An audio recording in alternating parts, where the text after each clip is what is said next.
బైబిల్లో మా టీచర్ అమ్మ చెప్పేది, శిరోమణి టీచర్, ఆవిడ క్రిస్టియన్ ధర్మాన్ని పాటించే టీచర్. ఆవిడ చెప్పిన వాక్యాలు గుర్తుండిపోయినాయి. తనను తను తగ్గించుకున్నవాడు హెచ్చింపబడును అంటే నాకు ఇష్టం ఆ వాక్యం. అది పాటించాలనుకుంటా. 60 సీట్ల పోటీ చేద్దాం అనుకుంటే లేదు 40 చాలు. 40 కాదు అంటే సరే 35 కూడా కాదు 25 కూడా కాదు 21 అంటే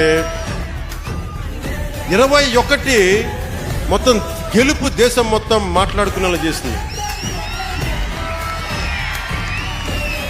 అంటే ఇది బైబిల్ సూక్తి గుర్తొచ్చింది. ఒక బైబిల్లో ఉన్న సూక్తి ఎంత గొప్పది అంటే, తనని తను తగ్గించుకుంటే హెచ్చింపబడతావంటే ఇంతకు మించిన సాక్ష్యం ఏం కావాలి? 21 స్థానాలకి నువ్వు పోటీ చేస్తే 100కి 100% గెలిచి దేశమంతా మాట్లాడుకునేలా చేసి. ఈ వీడియో మీకు నచ్చితే లైక్ చేయండి, షేర్ చేయండి. ఇలాంటి మరిన్ని వీడియోల కోసం మా ఛానల్ ని సబ్స్క్రైబ్ చేసుకోండి.